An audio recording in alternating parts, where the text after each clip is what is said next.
What up, class? It's DreadHawk. And it's your girl Cash, and you know we back again with another learning session. Get the notepads out. Yes, this is one big classroom. Because we all learning. And if you ain't learning, you just like, okay, I already know this stuff. Well, then you already know. You be down in the comments. Your boy in the hood nature, he be teaching some things for us that we don't even know about. So, I mean, you ready to get in the video? I'm ready to get to one thing though. One thing. Hit that subscribe button. It's free. Make sure you smash a like on this video and drop no comments down below whether you know what's going on already or you don't know what's going on. We all communicate with each other. Right. Get your notepads ready. You ready? Yeah, I'm ready. Let's go. This is why you should never do what these people are doing. Standing too close to a whale that's passed is a good way to get your ticket punched with him. When a whale dies, its insides start rotting, producing a bunch of gases like methane. And if the gas can't find a way out, the methane builds up inside the whale's corpse, turning into a blubber ticking bomb. Because a bloated whale could straight up explode, launching its guts at 45 miles per hour and airmailing its insides up to 160 feet away. This explosion is so powerful, not only can it shower you in whale guts, but if you're standing right next to it, it gets... I seen that clip before, like they explode. Yeah, a long time ago they explode. No. I didn't know about that though. See, I didn't know. I didn't even know they explode like that. Yeah, you don't be that close to them. Damn. Oh wow, okay. Go back a little bit, I want to see. Feet away. This explosion is so powerful, not only can it shower you in whale guts, but if you're standing right next to it, it can severely injure you if not put you in a coffin right next to it. And if you're stupid enough to climb on top of the whale, which some people have, you can actually get launched into the air. The worst part is, either the gas will find a way to leak outside of the whale or it'll cause an explosion, and the average person has no way of knowing which will happen. Once in Taiwan, researchers were transporting a dead sperm whale when it randomly blew up, covering people, buildings, and cars in flesh and guts. Nobody got hurt, but I'm sure therapists made a killing that year. In 1970, people decided to euthanize a dying whale with dynamite. Don't ask me why though. They did that. The 70s were a weird time. Not only did people get covered in guts, one car got flattened. Facts, no printer, cloudy with meatballs. Oh shit.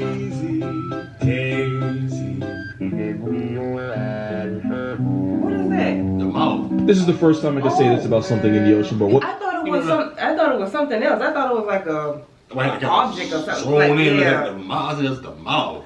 Okay. You just saw is 100% completely harmless. Even though its closest cousin is a great white shark, this leviathan come to life as a basking shark. Even though they grow to 26 feet long and the biggest one ever caught was 40 feet, they eat nothing but plankton, so they're zero threat unless you work at the chum bucket and have a computer for a wife. They got their name because you can usually find them feeding at the surface of the water, and they look like they're basking in the sun. They also look a lot like great white sharks, so whenever somebody claims to see megalodon, what they really bumped into was a basking minding its own business. They look like they're in a constant state of shock because they filter out plankton from the water and then pass that water through their gills. They're massive pushovers, and some will even curiously circle divers. The only slightly dangerous thing about them is they can weigh up to 11,000 pounds, and in 1937, one accidentally capsized a ship, drowning 3 people. But we've actually done this pog shark way worse, and because of overfishing, they're starting to shrink in size. But for the most part, they're perfectly harmless. And in an ocean full of R-rated nonsense, this Kirby guppy is the best you're gonna get. This thing is actually real. Scientists discovered it 3,000 feet below the surface off the coast of California. And even though it looks... Look at his eyes, though. That don't look real. Oh, it look kind of creepy a little bit, right? Like somebody made that. Like, yeah, they do.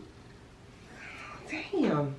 Let me go back to. Is that something they made in the lab and put it in the ocean? I don't think so because it might be just things that we ain't seen, like we said before. A lot of stuff in the ocean you never see. Actually real. Scientists discovered it 3,000 feet below the surface off the coast of California. And even though it looks like a C- arts and craft project, it's an actual animal called the Rosia pacifica bobtail squid, but everyone calls it the stubby squid. Even though it's not an actual squid, it's actually closer to cuttlefish. The stubby's only 4 inches long and spends most of the day buried in the sand with only those meme eyes exposed. Dead eyes hunts at night eating crabs, mollusks, and small fish. But if you told me they feed on the innocence of small children, I still wouldn't take this anime-faced squid seriously. And if you think I'm being mean, go on YouTube and find a video where they found it. Not even Hiroshima got roasted as hard as he did. But in all semi-seriousness, it's actually really important because they change colors based on how polluted the water around them is, making them really useful for scientists. As for the bug eyes, the big eyes help them gather what little light they can at the bottom of the ocean. Either that or Squidward popped a me when it hit the 9th dimension. Oh,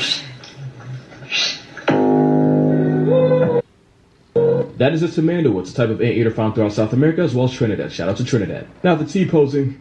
Yeah, that's a threat. Let me explain. Anteaters eat ants. That is a tamando. It's a type of anteater found throughout South America as well as Trinidad. Shout out to Trinidad. Now the T posing. Yeah, that's a threat. Let me explain. Anteaters eat ants, and termites, and to get to them, they'll break into ants' nests and termite mounds. And for the record, termite mounds can be as strong as cement. They break through them with their claws. So unpressed anteaters like the Tamanda will like to remind whoever's chasing them that they have claws and to rethink their life choices before they lose them. And you don't want no smoke with an anteater of any kind, because those claws are the reason they're the only animals that jaguars will hesitate to attack, because they can get one shot by them. Anteaters have been known to severely maul people by slashing them and tearing their organs out. One hit could puncture your lung, damage your liver, and even tear your stomach open. This is what happens when an anteater wakes up feeling homicidal. Manduas are smaller, but they're just as mean and just as likely to throw hands, and since they're legally blind, they treat anything that moves as a possible threat. Moral of this video, do not mess with the ant bear. Top 5 animals. One of them, like the last one, look cute. Look, you like, oh, and that thing on stuff. That thing come up there. Jaguars don't even mess with it. One little swipe gonna rip you up. Right. You know, some people are like, oh, it looks so cute. It look cute from a distance. Okay. Break the rules of nature. At number 5 is this lizard, because every whip-tailed lizard alive is female. All the males got canceled permanently. The females reproduce by basically cloning themselves. At 4 is the clownfish, because every single one born is a male. They only transition to the other side of the dominant. Wait, you got go ahead. Hold on a second, man. So You got it. they clone. Hold on, man. I gotta go back a little bit now. Every whip-tailed lizard alive is female. 5 animals that break the rules of nature. At number 5 is this lizard, because every whip-tailed lizard alive is female. All the males got canceled permanently. The females reproduce by basically cloning themselves. At 4 is the clownfish, because every single one. I gotta look that up. I gotta look that up. Somebody in the class let us know. Let us know in the comment section down below, and then we can look it up too. Also. Yeah. But let us know in the comment section if you know. So it's no more males. So no more males, and they clone The females themselves. clone themselves. How they do that? So how do you have a big? I don't know. Right. Is a male. They only transition to the other side if the dominant female becomes a pack. So the biggest male becomes a new dominant female and it mates with whatever males in the area. And yes, I just described the R-rated version of Finding Nemo. Right. Number 3 is the wood frog, because they can be frozen alive for weeks and walk it off like it's nothing, because they basically have built-in antifreeze in their blood that keeps ice crystals from forming in their cells. In the face of death, it arises like Frog Christ. And speaking of coming back from the dead is the water bear, because honestly, they're broken. They can survive extreme heat, extreme cold, radiation, a nuclear war. They can even vibe out in space, because why the not? They can also go into suspended animation that lasts over 100 years. This moss pig takes a stress nap that lasts over a century without food or water, and nobody should have that much power. Number 1 is the platypus, because nothing makes sense about this duck rabbit. They lay eggs, sweat milk, they have no teeth or stomach, they swim blind to death, and they find prey by tracking electricity like sharks. And they're highly venomous because, of course, this is what happens when you leak a rough draft. You would not want to be reincarnated as these animals. First is a scorpion, and if you're wondering why, it's horrible character design. Because if it loses its stinger, it also loses its anus, meaning even if it survives being crippled, it'll die a slow, painful, constipated death. Next is a seal, because they get violated by everything. If you're not getting slapped up by an orca, griefed by a great white, or assaulted by Otter Cosby, you can get your eyeballs gouged out by a disrespectful seagull. Also, baby elephant seals have to try not to get crushed into a chalk outline by the mother's bigger, more aggressive boyfriend. Other seals aren't that great either, because the mother harp seal will abandon her baby after 12 days, even though it can't swim or feed itself. Next are hyenas for one reason. That's a female. Connect the dots. Not only do they suffer one of the most painful births of any animal, male hyenas get treated worse than dirt. Males get kicked out of their birth clan at 2 years old, and they have to get severely bullied and hazed just to join a new one. Literally, the moment he's born, his infant baby sisters will try to abort him. Male, female, either way, hyenas got it bad, and that is equality. And last is this poor guy. As if life wasn't hard enough, this wild pig could get folded by its own skeleton. The Barbaroussa's teeth could grow into its skull and kill it. It's a horrible way to live. What? Oh, that gotta be. Yeah, like how you said, I don't think I will like die and reincarnate one of those animals. Now I do want to come back, like say, you know, a hippo. Wow, yeah, hippo, because you're going, ain't nothing gonna come against you. Something might come against, but I mean, it's like, That, right. There is crazy. Like, so you probably, I ain't mean to cut you off, go ahead. No, go ahead. But you actually probably, when you can see the thing getting like, it's about to get closer. It's about to get and they grow and go into it and kill it. Oh man! They got clapped by their own damn hooks or whatever they're called. Man. Folded by its own skeleton. The Barbaroussa's teeth could grow into its skull and kill it. It's a horrible way to live and a worse way to die. Animals you would not want to be reincarnated as, part 2. Alright. Ferrets, because if you're a female, you get 2 choices. If you go into heat but don't eventually get laid, you could expire to aplastic anemia. But if you do get to mate, the process involves you getting mauled, grabbed around the neck, and dragged across the room like you owe money. Because in a whole move from nature, domestic violence actually stimulates ovulation, so the only way to get pregnant is to survive 50 Shades of Fair. Domestic violence stimulates what? So we gotta be fighting so we can. The only way to get to get this thing going. What? That's this is the class right here now. Yeah. A whole move from nature, domestic violence actually stimulates ovulation, so the only way to get pregnant is to survive 50 Shades of Fairy. And speaking of middle fingers from nature, you would not want to be an adult mayfly for the simple fact that they don't have a mouth. And it's not like they just weren't born with them, no, they lose it as they mature, and their digestive system is filled with air and disappointment. You might be wondering how any animal lives like this, and the answer is simple. They don't. They cash in their V card and become an obituary by the end of the day, because nature went above and beyond to screw them. Sloths, because that nightmare you have where you try to run but everything's in slow motion is their entire existence. Baby sloths have to literally hold on for dear life, because if the baby falls, you can almost guarantee the mother isn't going back down for it. Leaving the tree is the most dangerous part of a sloth's life, and since the mother can always have more, she'll just leave the baby to die. That is the worst kind of baby shower. They only poop once a week, and climbing down the tree to do this is how half of sloth fatalities happen. 3 animals you should legitimately be afraid of. Number 1 is the assassin bug, because even though most people have never heard of it, they kill about 12,000 people a year. They're also called the kissing bug because they have a nasty habit of biting the lips and faces of sleeping people. Stop now, stop. I don't like bugs, sorry. Maybe they something up on me. Kissing bug. Damn, they killed 12,000 people a year. They murked about 12,000 people a year. Are they in our area? Maybe he's in like a rainforest. I don't know. He probably said where it's located. 1,000 people a year. They're also called the kissing bug because they have a nasty habit of biting the lips and faces of sleeping people and then defecating into wounds. Their lips and what? What else? Lips and something? Called the kissing bug because they have a nasty habit of biting the lips and faces. I think I gotta go to sleep. That's why I don't put the cover over my head. Since I've been little, I always just go to sleep with the cover over my head. I don't. It's how you can breathe. I'm used to doing it. I don't worry about nothing. But just to think now you sleeping and you wrap up in the damn ball.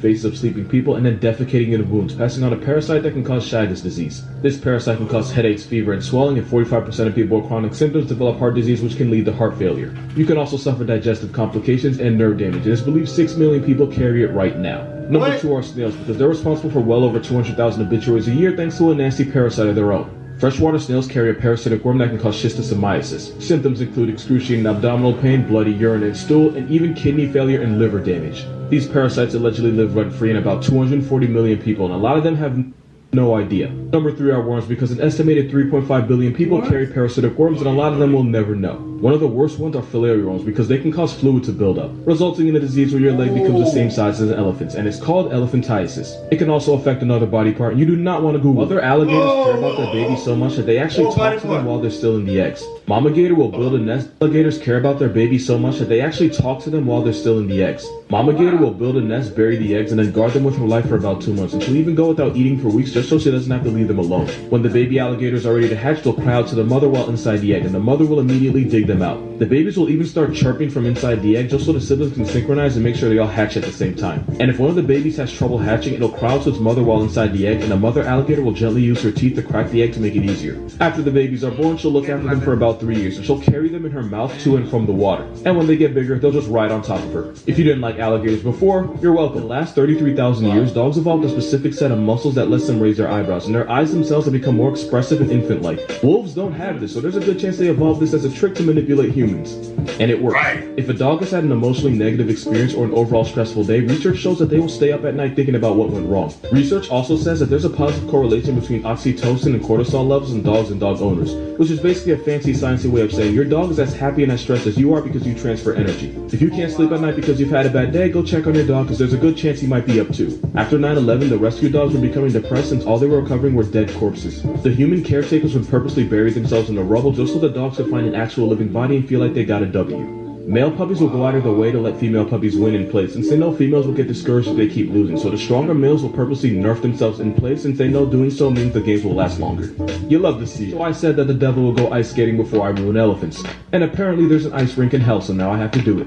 Elephants have a second trunk in the form of a 6-foot prehensile penis that they can use to wrap around objects and even pick them up. Male elephants are known child abusers. They go into a state called must, which is basically roid rage on 1,000. If they don't get to mate, they'll take it out on innocent babies. They'll kick the babies around, knock them over, and they'll even pick them up with their trunk and then yeet them in the name of sexual frustration. Speaking of which, bull elephants in South Africa have been known to assault rhinos with their penis and then kill them. It's believed this aggression is a result of stress and fear caused by humans because we are the worst thing to ever walk the earth, and unfortunately it comes at the cost of a rhino's entire way of life and the sanctity of its anus. I mean, how mad do you have to be to a rhino? They may be bigger, but elephants can't process alcohol the same way we can, meaning they get wasted much faster. But elephants will go on intoxicated benders where they'll destroy homes and people. In 2010, 70 elephants got turned off rice beer and proceeded to flatten several homes and take 3 people with them. Elephants cause 500 obituaries a year, and they've been known to trample and disembowel people. And the worst fact of all, they don't really think you're cute, and if this was the only thing getting you out of bed in the morning, go back to sleep.